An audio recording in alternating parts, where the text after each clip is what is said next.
Olá, pessoal, tudo bom? Eu sou o Dr. José Brito, advogado criminalista e professor universitário.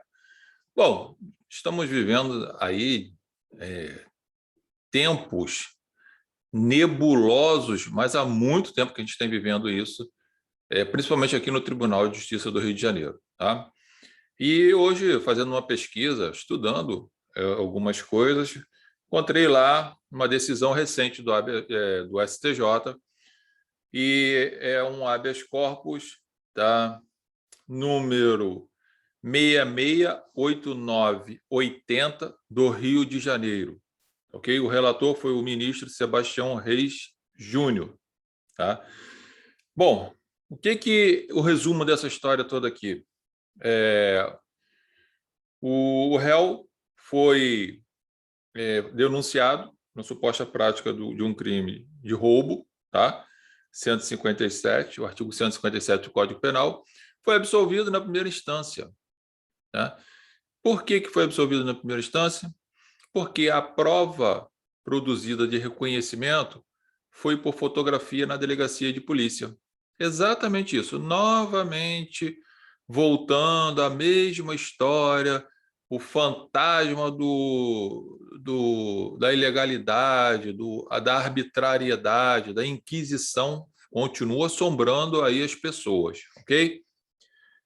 E o pior, que a gente ainda vai ver mais à frente, mas ainda tem pessoas, seres, né, de luz, que eu ainda comento lá na sala de aula com alguns colegas, que é um tom de brincadeira, mas é um fundo de muita realidade, né? Parece que tem gente que vive nas trevas. Mas o juiz, ser de luz, absolveu o réu, né? E eu vou ler alguns textos aqui que vai chamar a sua atenção, tá? Você que é estudante de direito, ou se você não é estudante de direito e fica ouvindo umas informações aí soltas, antes de você fazer qualquer juízo de valor das pessoas, cuidado, porque existem erros e muitos erros judiciários, tá? Ainda bem que tem recursos para solucionar isso. Então, o sujeito foi lá, foi denunciado pelo crime do artigo 157, com base, né, numa prova que foi colhida com reconhecimento da pessoa por foto lá na delegacia. A gente sabe o que acontece nesses locais, né? O juiz de primeira instância absolveu. Não satisfeito o Ministério Público, né? Não satisfeito o Ministério Público, recorreu, tá?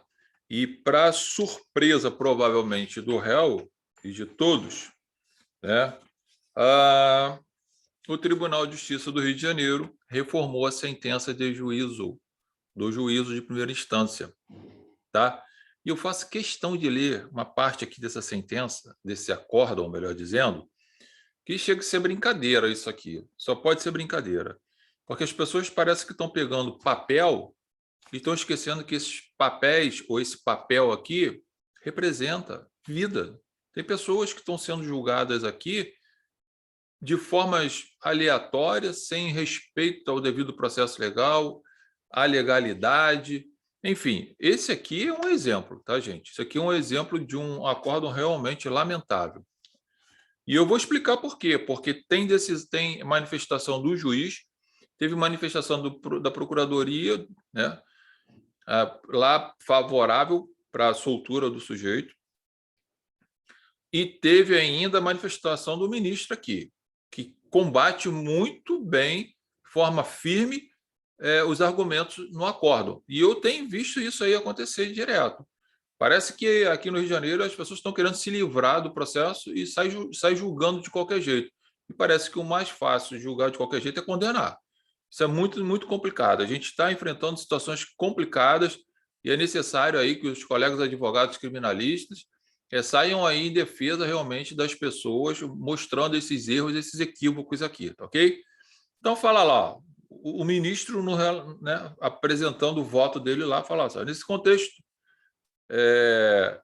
o voto condutor do acórdão, o ACOR, explicitou sobre o reconhecimento do ora paciente o seguinte. Então, ele vai trazer um relato do que o acórdão, do que os desembargadores lá acharam que aconteceu. Acharam, porque só na cabeça deles. Coloca lá, reticência. O contexto probatório, portanto, afigura-se idôneo e contundente e demonstra que o ora apelado cometeu o crime. Nossa, com tanta certeza, né?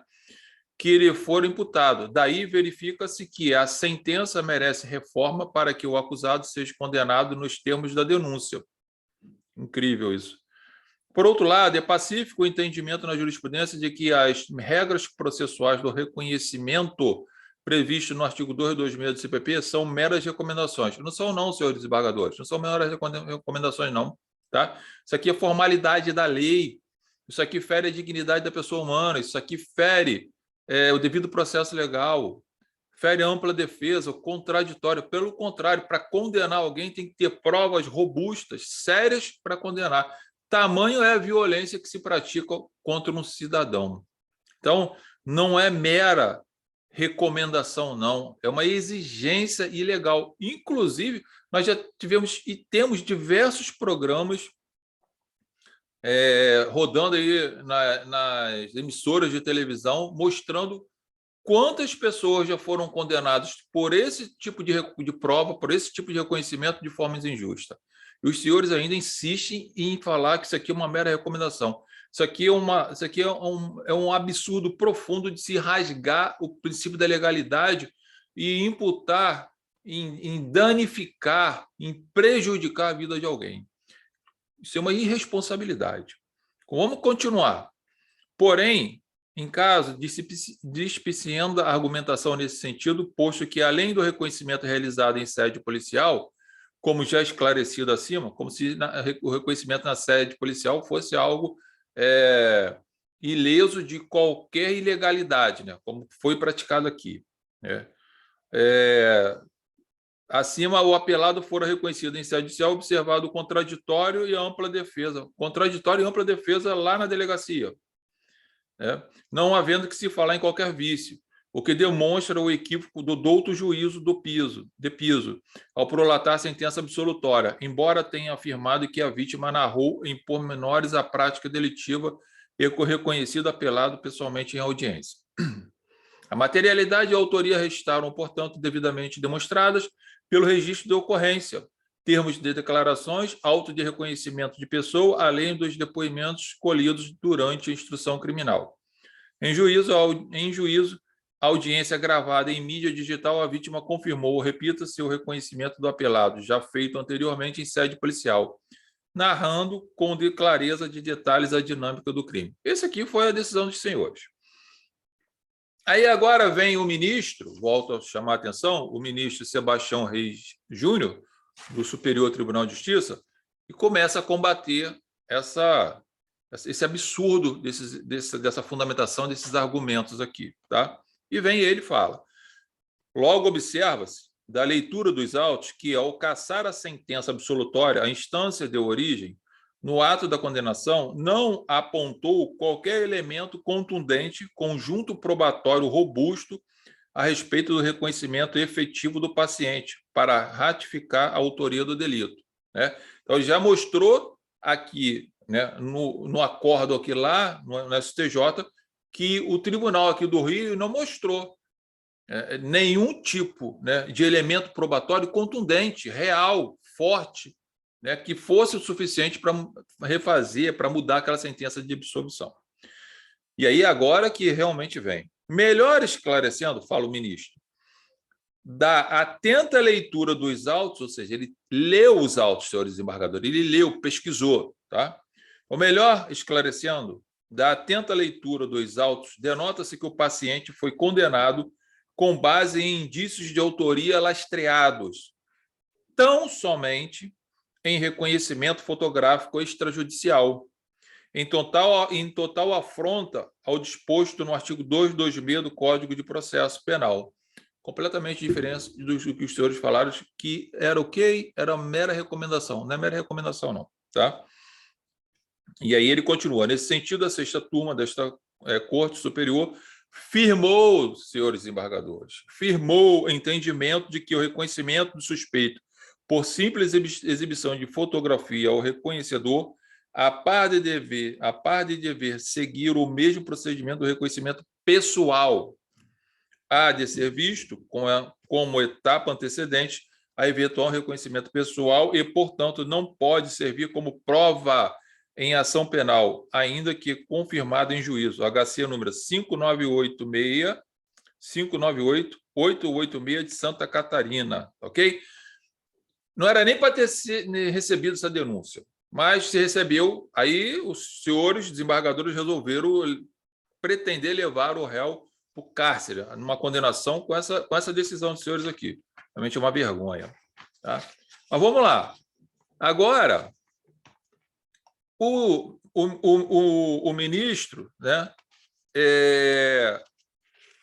vem e narra parte da sentença do juiz, tá, da 37ª Vara Criminal aqui do Rio de Janeiro. Fala lá a parte dele. Ó. Olha o ministro falando, senhores embargadores. Por conseguinte, os seguintes termos da sentença absolutória prolatada pelo juízo de direito da 37ª Vara Criminal da Comarca da Capital devem ser ressaltados. Fala lá o juiz na sentença.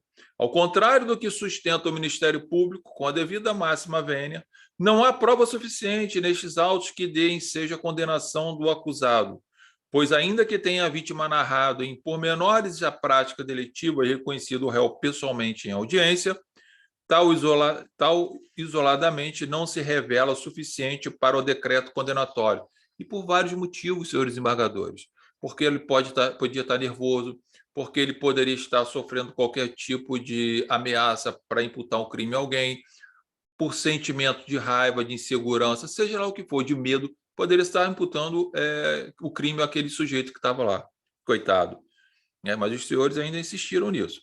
E aí continua o juiz. Houve nos autos nitidamente perda de uma chance probatória por parte do Estado, acusação. Ou seja, o Ministério Público não fez o trabalho correto. Aliás, é muito fácil a gente estar sentado num gabinete com ar-condicionado, 50 estagiários, toda uma estrutura e sair acusando, e no final não prova e não acontece nada. Quem sofre as consequências é o réu. E é você aí, ó, sociedade, que amanhã pode se ver envolvido num crime sem sequer ter praticado, ok? Então, há necessidade, sim, e eu sou muito a favor disso, eu venho falando isso já há muito tempo, que se mude essa lei e que se coloque uma responsabilidade ao membro do Ministério Público para, quando ele for acusar, se ele não conseguir provar aquilo que ele alegou, que ele sofra uma sanção, que ele vai começar a ter mais responsabilidade. Porque acusar e depois não conseguir provar o que ele acusou, acontece nada com o promotor, fica lá recebendo o salário dele, está vivendo a vida dele normal, e esquece que um cidadão, né, tem um nome enxovalhado perante a sociedade, vive angustiado, sofrendo as mazelas que é um processo penal. Isso é uma irresponsabilidade. Mas vamos lá, continuar. O fato criminoso se deu, conforme narra a vítima, dentro de um posto de gasolina, estabelecimento comercial que, via de regra, é monitorado por câmeras de segurança, cujas imagens, lamentavelmente, não foram pesquisadas ou apreendidas tempestivamente pela autoridade policial. Então, a polícia também não trabalhou direito, para variar. Nem forma objeto de requisição pelo MP. O MP não teve nem o cuidado de requerer ao juiz, requisitar ao juiz, requerer ao juiz que ele determinasse, né, a apreensão daquela filmagem para saber se era o sujeito ou não. Sai acusando, acusa, deixa o réu se virar, deixa a defesa se virar, é assim que eles falam. Né? Aí foi lá, agora continua. A defesa, pelo contrário, olha só, a defesa, pelo contrário, de forma diligencial, de forma cautelar, isso eu falando, ó, a defesa, pelo contrário, fiando-se nas palavras do acusado, que negou a autoria em audiência, tentou ainda diligenciar a respeito, renunciado à prova face à demora envolvida decorrente do período da pandemia, pelo que não restou efetivamente produzida. A própria defesa, confiando na palavra do réu, diligenciou para obter aquela filmagem. Você acha que um advogado que pergunta ao réu, você praticou o crime, e ele fala que não, e ele vai diligenciar, e ele vai produzir prova contra ele mesmo? Ah, senhores embargadores, é demais. Aí realmente é demais. Demonstra que não foi feita uma leitura, como já em vários casos, em várias câmaras aí, não se faz uma leitura do processo como tem que ser feito, olhando esses papéis aqui como vida. Em suma, continua o juiz, se alguns parcos fatores efetivamente levam a suspeitar que o réu estaria envolvido com crime ora apreciado, não há certeza, não há prova, enfim, por ausência de respaldo probatório idôneo, não foi formado pelo juiz o convencimento dispensável ao decreto condenatório, ok? E aí, no final aqui dessa decisão, né, o ministro fala lá, vem ele e fala, né? Alega o impetrante em síntese, a identificação do paciente foi realizada por fotografia, o que desautoriza sua condenação. O próprio Ministério Público requereu a concessão da ordem, e aí foi dado a ordem para o... Foi dada a ordem, né, pelo Superior Tribunal para que essa sentença fosse cassada. Pelo exposto, com base na jurisprudência firmada, peço a ordem para ao cassar o acórdão a cor, restabelecer a sentença absolutória.